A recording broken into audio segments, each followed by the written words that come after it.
Hello student. आज का हमारा चैप्टर है फसल उत्पादन एवं प्रबंधन। ये क्लास ईयर्थ का पहला साइंस का पहला चैप्टर है, फसल उत्पादन एवं प्रबंधन। इस चैप्टर को पढ़ने से पहले हम देखते हैं कि इसमें हमें क्या क्या पढ़ना है, यानी इस पूरे चैप्टर का एक ओवरव्यू लेते हैं। तो इस चैप्टर के अंदर हमें पढ़ना है कि फसल का उत्पादन एवं प्रबंधन क्यों आवश्यक है। फिर हमें पढ़ना है कृषि पद्धतियाँ कौन कौन सी होती हैं, जिनके अंतर्गत हम पढ़ेंगे खरीफ फसल क्या होती है तथा रबी फसल क्या होती है। उसके बाद हम पढ़ेंगे कि आधारिक फसल पद्धतियाँ, मतलब कि जब फसल उगाया जाता है तो उस क्रम में कौन कौन से क्रियाकलाप करने होते हैं। तो ये क्या है, फसल पद्धतियाँ हैं। तो ये हम पढ़ेंगे। इसके अंदर हम 7 स्टेप पढ़ेंगे, 7 स्टेप होगा, 7 स्टेप होगा। और वो 7 स्टेप क्या है, पहला है मिट्टी तैयार करना, दूसरा बुआई, खाद एवं उर्वरक, तीसरा सिंचाई, खरपतवार से सुरक्षा, कटाई और भंडारण। इन सारे के अंदर हम अलग अलग, जैसे मिट्टी तैयार करना, तो मिट्टी तैयार करने के अंदर कि कैसे मिट्टी तैयार करते हैं, ये सारे स्टेप हम अलग से विस्तार से इस चैप्टर के अंदर पढ़ेंगे। बुआई के अंतर्गत हम देख लेंगे कि बीज क्या होते हैं, कौन सी बीज अच्छी होती है, कौन सी बीज अच्छी नहीं होती है, मतलब फसल के लिए। खाद एवं उर्वरक के अंदर हम देखेंगे कि खाद एवं उर्वरक में क्या अंतर है, खाद क्या होता है, उर्वरक क्या होता है, और ये फसल के लिए कितने इम्पॉर्टेंट है नहीं है, ये देखेंगे। सिंचाई के अंदर हम सिंचाई की विभिन्न पद्धतियों को देखेंगे। प्राचीन समय में कैसे सिंचाई होती थी, अभी मॉडर्न समय में आधुनिक काल में कैसे सिंचाई होती है, ये हम देखेंगे। जैसे जैसे हमारी तकनीकी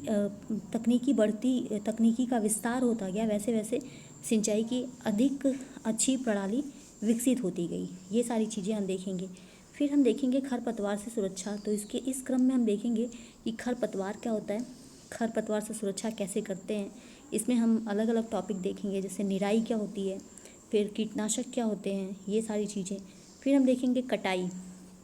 जब ये सारी चीज़ें हो जाती हैं, फसल तैयार होती है, तो फसल की कटाई होती है। कटाई में हम देखेंगे कि जब कटाई होती है तो कौन कौन सी मशीनें इसके लिए उपयोग की जाती हैं कटाई के अंदर।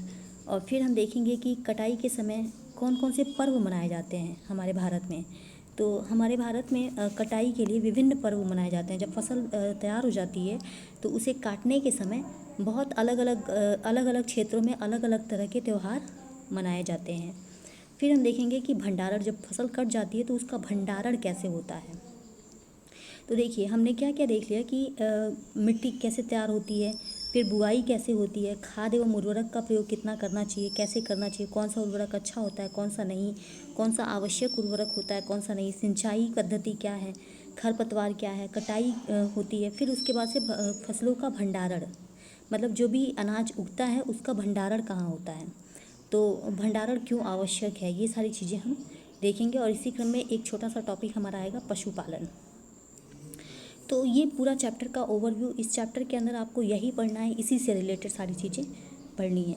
तो इस चैप्टर को पढ़ने के बाद आप कृषि के महत्व को समझ जाएंगे कि कृषि कितना महत्वपूर्ण है इस समय या फिर कभी भी के लिए, और कृषि करना क्यों आवश्यक है, ये सारी चीज़ें आप पढ़ लेंगे। तो चलिए अब हम इस चैप्टर की शुरुआत करते हैं। तो चैप्टर का नाम ही है फसल उत्पादन एवं प्रबंधन। मतलब पहला टॉपिक इसमें है कि फसल क्या है, फसल का उत्पादन कैसे करेंगे, और उत्पादन हो जाएगा तो फिर उसका प्रबंधन कैसे करेंगे। तो एक एक करके हम इस सारी चीज़ों को पढ़ेंगे। तो देखते हैं।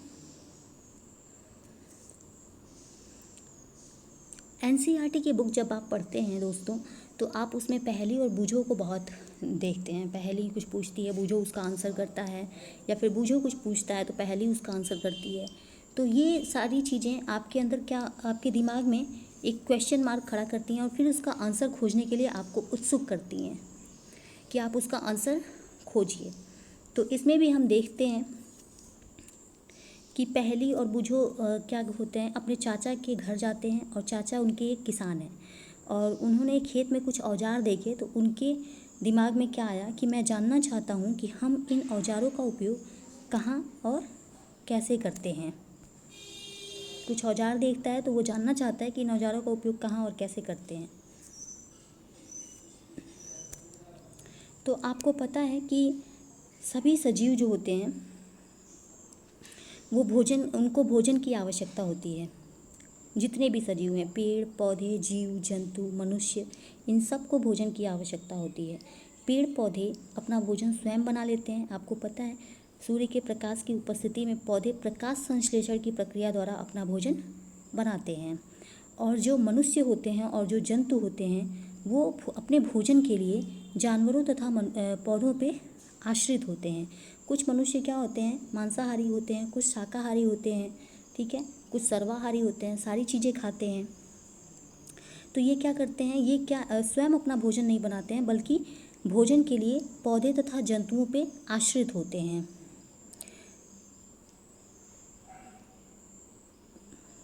आप जानते हैं कि सजीव भोजन से क्या प्राप्त करते हैं, ऊर्जा, और उस ऊर्जा का उपयोग वो अपने पाचन, श्वसन, उत्सर्जन, ये सारे कार्य करने में संपन्न करते हैं।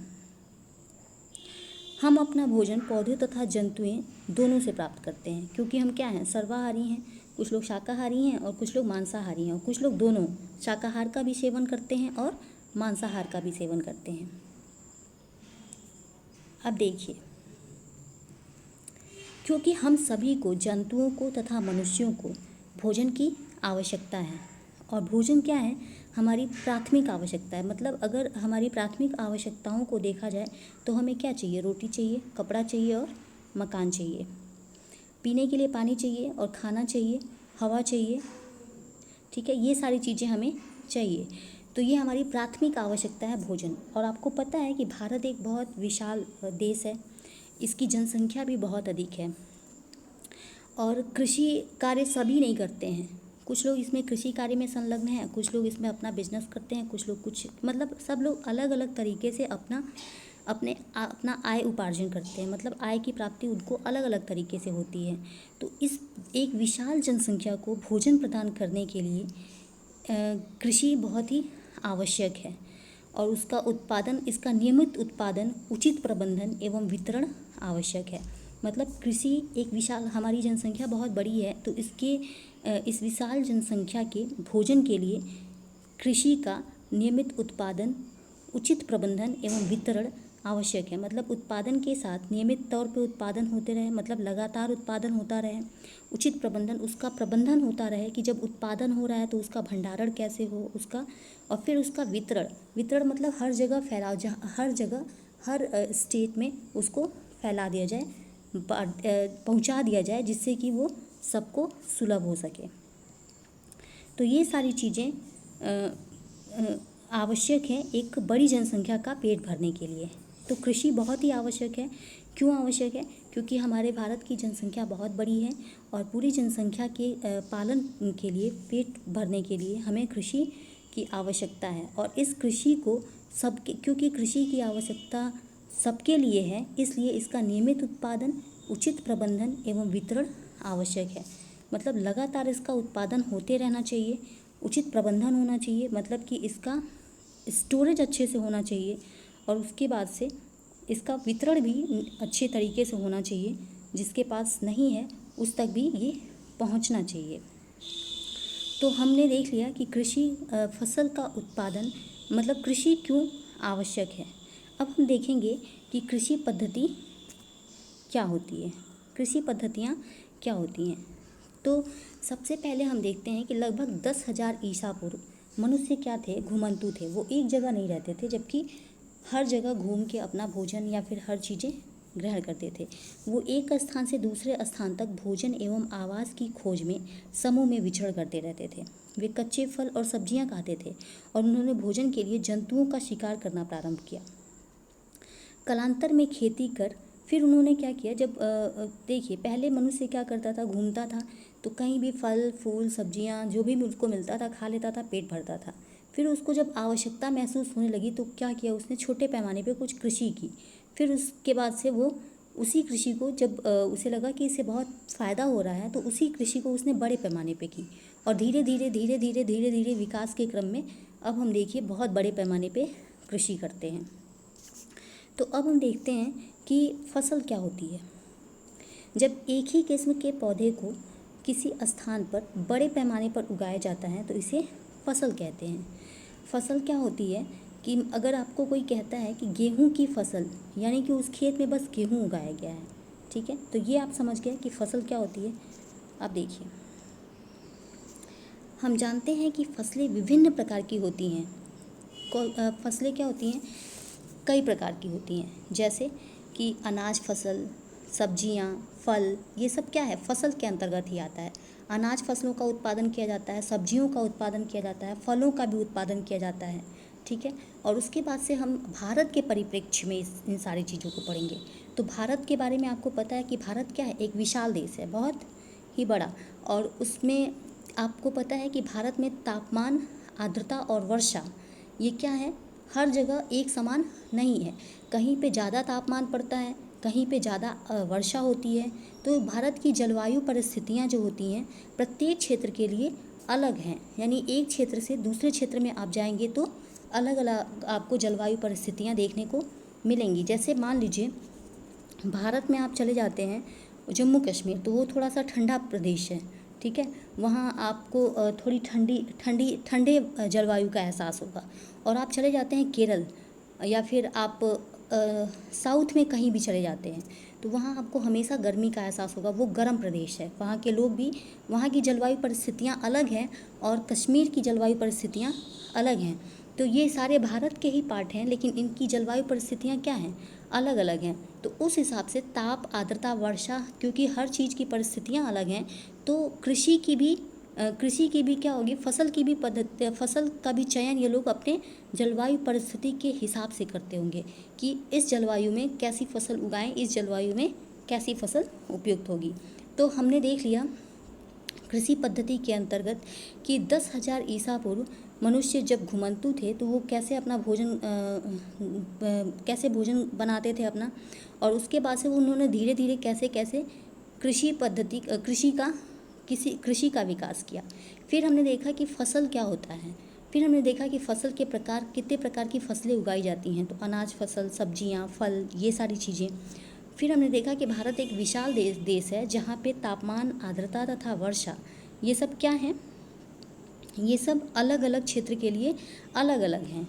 तो इस हिसाब से अगर मोटे तौर पे देखा जाए, वैसे तो हर जलवायु के लिए, हर जलवायु के लिए क्या होगा, भिन्न भिन्न जलवायु प्रदेश के लिए कृषि पद्धति भी भिन्न भिन्न होगी।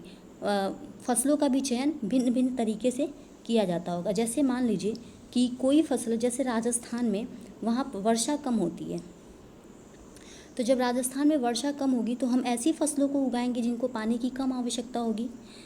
और जहाँ वर्षा ज़्यादा होती है तो वहाँ हम ऐसी फसलों को उगाएंगे जिन फसलों को पानी की ज़्यादा आवश्यकता होगी।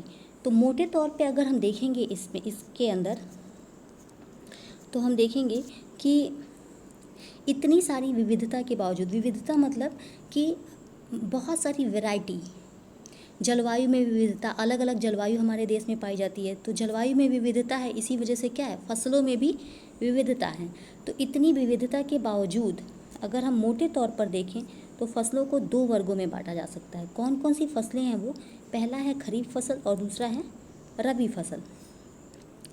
तो खरीफ फसल और रबी फसल बहुत ही इम्पॉर्टेंट है, ठीक है, खरीफ फसल और रबी फसल। तो खरीफ फसल क्या होती है, खरीफ फसल ऐसी फसलें होती हैं जो वर्षा ऋतु में उगाई जाती हैं, जिन्हें हम वर्षा ऋतु में उगाते हैं और बोते हैं, तो उसे हम क्या कहते हैं, खरीफ फसल कहते हैं। भारत में वर्षा ऋतु सामान्यतः कब होती है, जून से स्टार्ट होता है, लास्ट जून से, उसके बाद सितंबर तक, लगभग हल्का फुल्का सितंबर तक चलता रहता है। ये नॉर्मल कंडीशन है। सामान्य अगर सब कुछ सामान्य हो तो जून लास्ट से हमारे वहाँ वर्षा स्टार्ट होती है और सितंबर तक चलती है। तो ये इस समय जो इसे हम कहते हैं वर्षा ऋतु। और वर्षा ऋतु में हमारे वहाँ कौन कौन सी फसलें बोई जाती हैं, तो उन्हें हम कहते हैं खरीफ फसल।